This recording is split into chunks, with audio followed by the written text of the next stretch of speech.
Our first speaker is Nicholas Kinney. He's an ag engineer and owner of NPK Ag out of Mesa, Arizona. You can read his full bio in the program. So today he'll be speaking to us about some work that he's done in the North Plains GCT, which is in the Panhandle, I can say for sure. So we will give that over to Nick and start his presentation. Amber, thank you. Let me get my screen up so we can take a look at this. I want to make sure that everybody's seeing my screen. If somebody can unmute their mic and audibly confirm that we're looking at it, that would be helpful. Yeah, that's okay, perfect. Fantastic.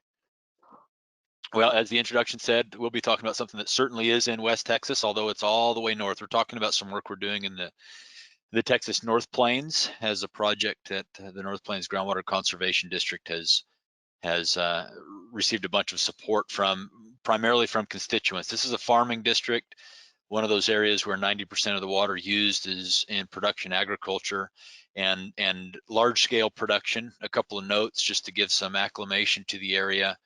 Primary production there is corn and cotton. The corn primarily supports beef cattle, and recently there's been a movement into the area of dairy cattle as well. So for reference of scale, the largest gin in the world is located in this area, the Adobe Walls Gin, and two of the largest dairies in the world of modern construction are within this area. And so it's full-scale agriculture. So if we're going to make an impact in conserving water, we've got to go straight to the source, which is helping the producers become much more efficient at how they use that water. And so that's what we're going to talk about today, is some of the efforts that the Groundwater District that covers that area, the North Plains Groundwater Conservation District, has focused on in order to really impact water consumption in the area. So let's advance through some of the slides. Geographically, if we're looking at it, the farm we're going to be talking about specifically today, we refer to as the Water Conservation Center, or the WCC. Northern part of Moore County, closest town is Eder. This is a facility that for years had been owned by the district and used by Texas A&M AgriLife as a research facility with some high-end research. Over the past 5 to 10 years, it's made a transition back where it's a unique center that is an intermediate between research and extension and the producers, and there's some benefits that we'll get into with that and our strategies. Really, the focus, though, is given by the tagline. That's the district's motto, if you will, maintaining our way of life through conservation, protection, and preservation of our groundwater resources, understanding that the groundwater is at the heart of all the lifestyle in the Panhandle. When I say lifestyle, I don't mean that extravagantly. I mean it in terms of maintaining, sustaining, and making life. That's what we do in the area, is we farm and have used groundwater to do that for years. So the idea there is that we don't want to displace specific actions because there's great work being performed. What we want to do is maximize the efficiency of it so that it can be prolonged. And we feel that we can improve the efficiency sufficiently enough that it can be prolonged indefinitely, that we'll reach this point where we'll be such solid producers that the sustainability piece on the waterfront, it truly can be sustainable. And we've made some tremendous steps towards that. So here are some of the background lines for what we do at the Water Conservation Center. A point that I might make is that the Groundwater Conservation District's board is made up primarily of farmers who are very conscious of maintaining their livelihoods. There's an economic driver to it, obviously, but there's also a real lifestyle driver to it, and that these are 6th and probably going on to 7th generation producers in the area, where they're committed to where they live and making sure that that area is preserved for generations to come.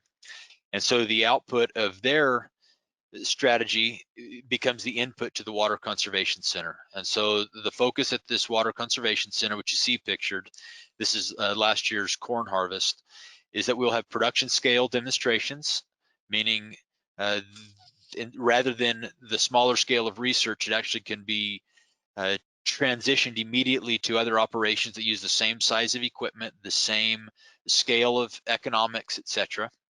We have some imposed irrigation system capacity limitations. And what we've done historically, and we'll probably be making some further steps from this, as you'll see, but we've imposed 4 gallons per minute per acre for irrigated corn and 3 gallons per minute per acre for irrigated cotton.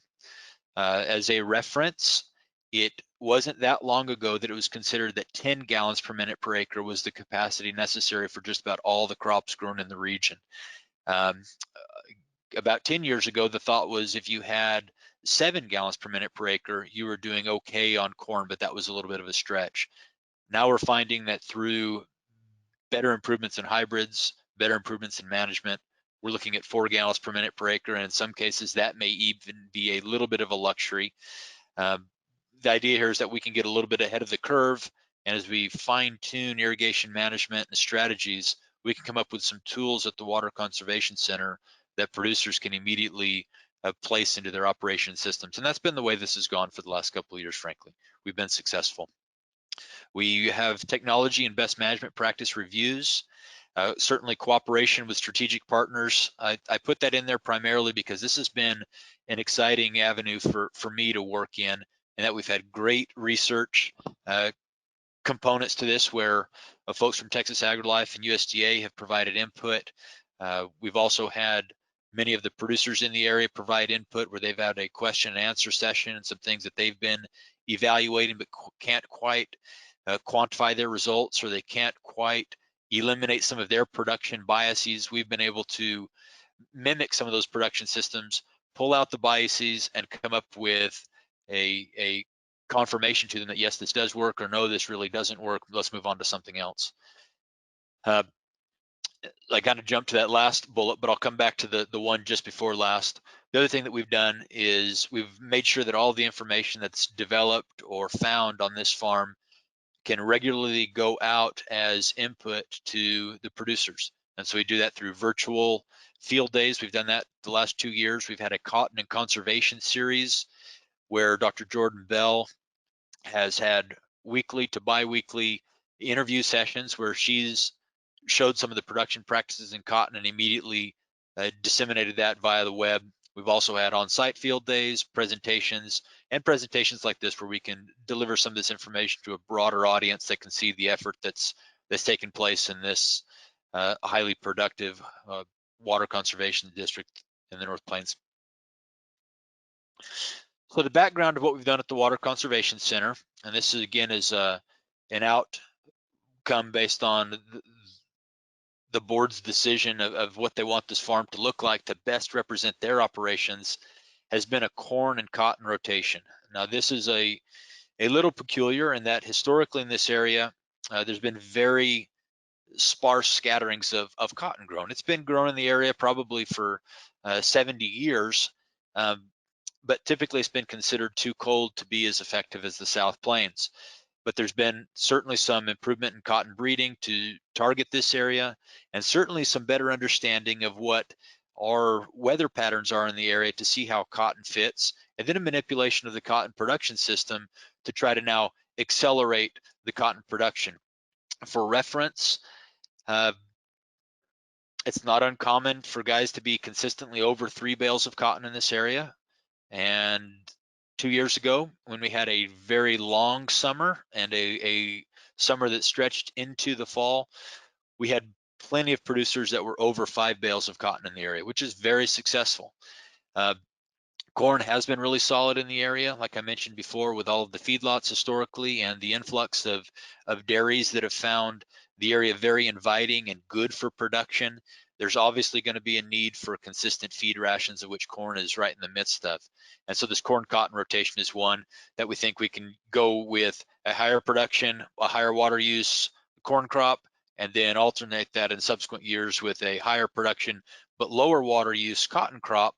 And as we balance the water consumption over the 2 years, we can see a dramatic reduction in water consumption, but maybe in some years even an increase in on-farm enterprise profitability, because both are primary crops rather than historically where we've had, in some cases, we've had a corn crop which is valuable, and then we rotate through a lesser value crop, say wheat or sorghum, just to maintain the Right. consistency in the field. They did for me too. Okay, I'm hearing some talking. Is everybody able to see and hear all right still? You're all good. Okay. So this is the layout of the farm. 2 center pivots. Again, like I mentioned, production size. What we do is set up each pivot as if you were to drive by the field. You would have no idea that there was research or demonstration work going on. But as you step into the field, there are about 10 to 12 overlaid projects at any given time in the field. And I think that's one of the credits of the center, is that when a farmer rolls up to it, he's going to say, hey, this is a production farm. These are plots that are sizable, like what I would be able to adopt. The middle of this particular chart, you see some squared fields. Those are our subsurface drip. We've got 40 acres of subsurface drip. What we've done for the last 2 years is one pivot and one of each pivots will be corn and cotton, and one of each of the blocks of drip will be corn and cotton. What you're looking at is the current map, where the corn is on the west side or the left side of your screen, the cotton is on the east side or the right side of your screen, and then the north drip blocks are cotton, the south drip blocks are corn. So one of the backgrounds of what we're trying to do here, when it comes to production agriculture, it's easy to say conservation is taking water consumption to 0 and you conserve all of the water. But that's really not a useful measure, because another staple of our life is we have to have calories. We've got to be able to eat. We have to have some durable goods so that we can function in this life. And so the trade-off there is, how much water are we willing to use in order to create those other necessities of life? And so a really effective measure for me is that of water use efficiency, or essentially how much can I produce with any given unit of water, and then drive that number as high up as possible. Because essentially, as you drive that number up, the need for calories, the need for durable goods is going to reach a flat line. But if we can produce it most effectively, then our unit of water going in is going to be impacted dramatically. So this curve here, referred to as a production function, relates that to some degree. Okay, and what you see is that there's this blue curve represents the maximum physiological yield, and you can see that at some point, if you go past that yield physiologically with applied water, each bit of water applied, let me clarify, water is the x-axis here, it's on the bottom. If you apply more water at some point, you are actually going to be producing a detriment to your yield. The green line is even more impactful, because this is the dollar figures tied to that. So it's the cost of the crop, the cost of the input costs, all tied together, again related to that same amount of water. But you can see is that the inflection point of this curve comes at a point of even less water consumption. The reason I put this chart up here, and we can go really into depth in a different setting on this, but the reason I put this chart up here is to drive home the point that at some point we are going to be much more effective and efficient if we utilize less water to produce the amount of crop that we're doing. So if you look at this green line, I don't know if you can see a marker, but if you look at this green line, if you go to the number at, say, 22 inches of water applied, it's going to provide the same economic benefit as if you applied 36 inches of water applied. The basis being there is that if a farmer's trying to make money and maintain his enterprise, his best economic strategy is going to be one of less water consumption than more water application. That's what we're trying to do at the center, is identify how far you can push that to maximize your profits, as well as maintain your water resource. So here are some cotton versus corn comparisons. This is from last season, 2019. And mind you, we did this the year before in 2018, which was similar. And if we go to this indicator that I mentioned, or a revenue per irrigation, basically dollars per inch of water, this top 2 lines, that's our corn. Okay, so we could look at a reasonable number there of, say, $50 per inch of water is how much revenue we can generate. If we go down to the cotton, which is the bottom 2 lines, the numbers there on the highest yielder versus the lowest yielder would be $92, and then $66 per unit of water. And what we find is that cotton provides us a little bit better impact than corn in terms of return per unit of water.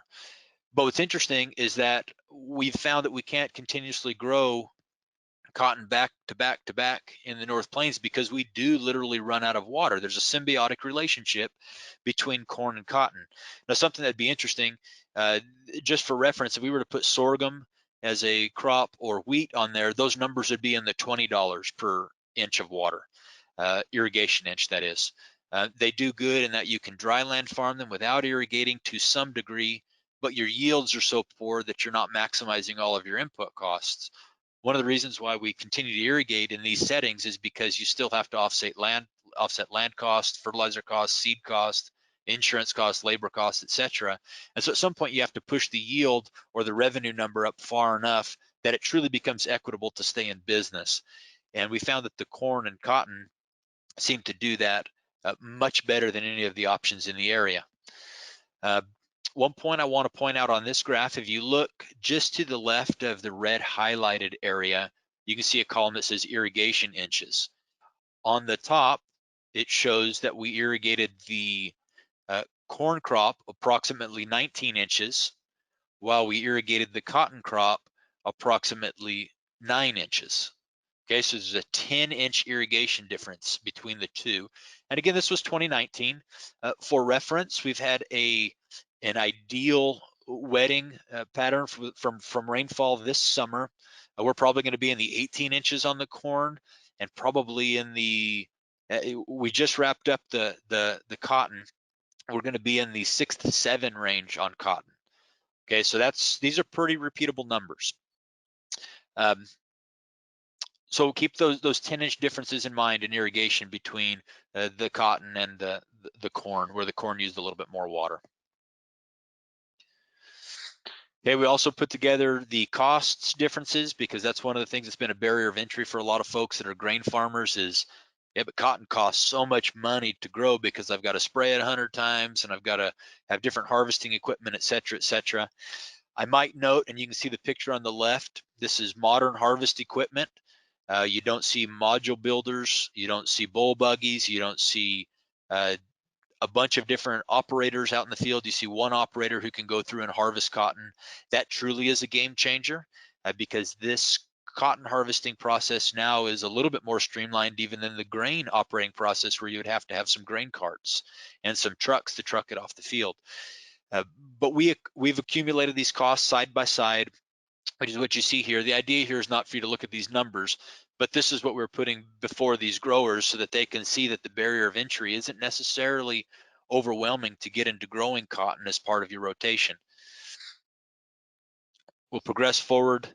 I want you to keep that 10 inches difference in mind. Another barrier of entry to growing cotton in the area was the mindset that cotton is going to steal all of my soil moisture and I won't be able to have a subsequent crop. One of the reasons we've looked at a corn cotton rotation is because they work symbiotically in how they store and maintain soil moisture. We've known that to some degree. We haven't known that to any specificity. And so one of the things we've done at the Water Center, in addition to soil moisture probes in every direction and sampling to shallow depths, we've gone ahead and we've done root digs, pre-plant, post-harvest, and then pre-plant again to give us some annual numbers to see how much water truly is being extracted from the individual crops to depth.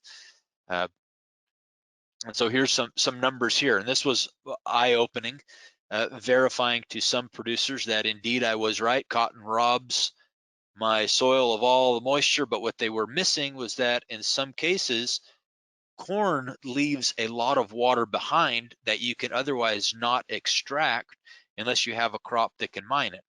Another point that tidies up that discussion is a reminder also that most of the minerals and nutrients that we're using in the production systems move with water, save for phosphates.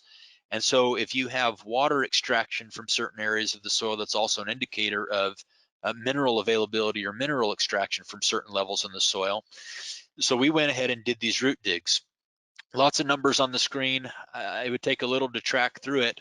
But what I want you to see is that we had the west pivot versus the east pivot and a corn and cotton rotation. What we saw was that following a cotton crop, we had a net, or you can see it in the red, a net extraction down to 8 feet of 6 inches of soil moisture throughout the crop. Okay, and this was from the cotton. That's the top top couple of items in the chart there. The bottom, however, you can see that in the midst of a corn crop following a cotton crop, we had a net addition to the soil moisture to 8 feet of approximately 4 inches. And so this relationship, going back to that claim of being symbiotic, we had a difference of 10 inches in soil moisture extraction, where the cotton extracted, the corn provided, but you wouldn't get either of those benefits either way. So if you grew cotton in isolation or corn in isolation, you don't get that benefit of the water consumption throughout. But by putting them back and forth, you get to monetize this water that's over applied in the corn per se, because it's not as aggressive at extracting it, and then extract that through the cotton crop and get the savings on your irrigation side. The net is that from year to year, when you add them up, you are looking at something in the range of 12 to 15 inches of applied water on that same acre. Now that's significant because that looks like a number that becomes manageable. Many of the irrigation districts have looked at regulations that are in the 18 inches, 15 inches, some even to 12 inches. Our biggest concern is that if water is declining in certain areas and there's a capacity limitation, not so much due to regulation, but due to just the homeostasis of the aquifer, can a farmer maintain productivity across his enterprise economically if his water declines? And what we're showing is that this particular rotation in 9 out of 10 years, is my hypothesis, is going to be perfectly equitable with that type of capacity limitation, being able to apply something like 15 inches in season. Nicholas, I was letting you know you have about 4 minutes left. Great, I appreciate that. I'm going to move through a couple of these and get to our next decision tree. We talked about creating some cotton strategies in the field. And one of the things we've been doing is identifying some late season cotton management. We feel that there's a room to save irrigations late in the season because we have a truncated summer that cools off quick. We have to cut out cotton rapidly. And so many folks are trying to push irrigating cotton all the way until crop termination. We've identified that the primary growth regulator in cotton is water. So as you hold water earlier in the season, you can come up with a shorter crop that's more controllable, but also you can terminate irrigation earlier in the season and save those subsequent inches at the end. That becomes a dramatic savings when we're talking about saving 1 or 2 inches of irrigation in cotton at the end of the season in a system that's going to irrigate cotton less than 8 inches. That's a quarter of the water potentially that can be saved by knowing when to turn the water off on cotton. Another thing we've been looking at is weather patterns to help understand on planting dates, as well as when to be most strategic with applying water and cotton throughout the seasons. Also being able to identify which season is going to be a cotton season versus which season is not going to be a cotton season. And the idea there is that if it's not going to be a cotton season, be more content with your water savings and a limited yield rather than trying to drive to a maximum yield. Okay. The last thing I'm going to scroll through quickly is a couple of the tools we've been using that transfer very quickly. Precision planting. These are pictures from our planters, corn and cotton. You can't get your planting wrong. We've noticed that populations are so important, as well as stand densities. Another thing we've used is soil scanning, trying to figure out the uniformity and the variability within the farms. The next step with this will be more precision planting, precision applications, etc. Variable rate planting, variable rate fertility, which we have been working on, and then ultimately variable rate irrigation to match that. Something that we don't think we've got algorithms for yet, but may have some technologies for. Here are some drone imagery that we've done for the last couple of years. Some great tools come out of this. I think this is becoming a mandatory part of a production system. rather than just being able to walk into the field or see it laterally from the side, being able to see it from the top identifies at the very least some irrigation system deficiencies, but mostly some areas that you can pinpoint your accuracy of water, as well as just any of those other amendments that are going to drive water use efficiency up. So other tools, this is a chart from a pivot monitoring company. This is an exciting chart for me because what we are seeing is high uniformity. We take care of the equipment at the Water Conservation Center primarily because we feel that if you're trying to be precise, you've got to have precise tools. So this is a corn pivot, nozzle for 4 gallons per minute per acre, and you can see that we maintained our pressures throughout the system throughout the season. Next tools, and this will probably be the one we end up closing on, soil moisture sensors, essentially mandatory. Our soil serves as our bank for water storage, and by being able to monitor it, we can combine the water that's stored off season, the water that's applied through an irrigation system, as well as the water that's effectively captured with rainfall. The nice thing about the modern soil moisture monitors is that it allows you to see water extraction rates. And so you can see days when it's cooler, days when it's warmer. You can see days when you draw down the soil moisture in reference to previous days in the year. So it indicates crop growth, rooting depth, crop health, etc. All of these tools combined are what we're finding is to provide us the most effective benefit in water conservation, combined with a cropping pattern that's really suitable for the region. And so let me end with that. We can take questions. This really is a high-level summary of what we're doing at the center to identify to growers that yes, you can be equitable, and in most cases even more equitable than you were in years past, and you could do it on substantially less water. And really in our area, to reiterate where we started, since our primary water use is irrigation, that's the primary place for us to find wholesale and large scale benefits with conservation. And I think we're doing a good job. I think we're transferring it well. And this is pretty exciting work. So if we're going to take questions now, I'm happy to do that. If we're going to take questions at the end of the panelists, I'm happy to wait as well. We have one question. We'll go ahead and get to that. I think you can answer it quickly. Great. In your trials, have you been applying the same amount of water through both the center pivots and the drip systems? Okay, that's an excellent question. Yes, what we've done is created a side-by-side with a couple of different parameters. It's a little bit more dynamic because the management strategy on drip is a different strategy than on a pivot. Where the pivot, we found that if you are to increase the application rate and slow the pivot speed down, where you apply something to the range of 1.5 to 2 inches of water per pass, you end up with a better application efficiency because you have less evaporation versus transpiration.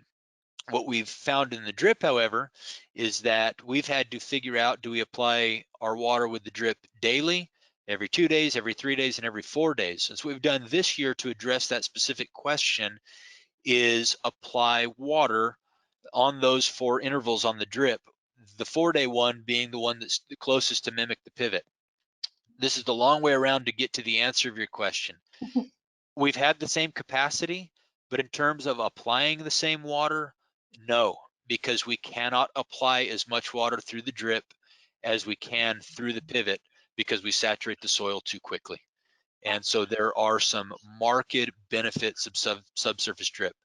The last reference to that, we've been off of the drip in season about 20 days. We've been off on the pivot less than a week this summer. And that's because of the difference in efficiencies. Right. Same capacity though. Right. Perfect. Well, we thank you so much for being here with us. And if we have any other questions come in directed to you, we will be sure and get those attendees in contact with you to get those questions answered. So thank you, Nicholas, very much. Thank you all very much. Have a great day.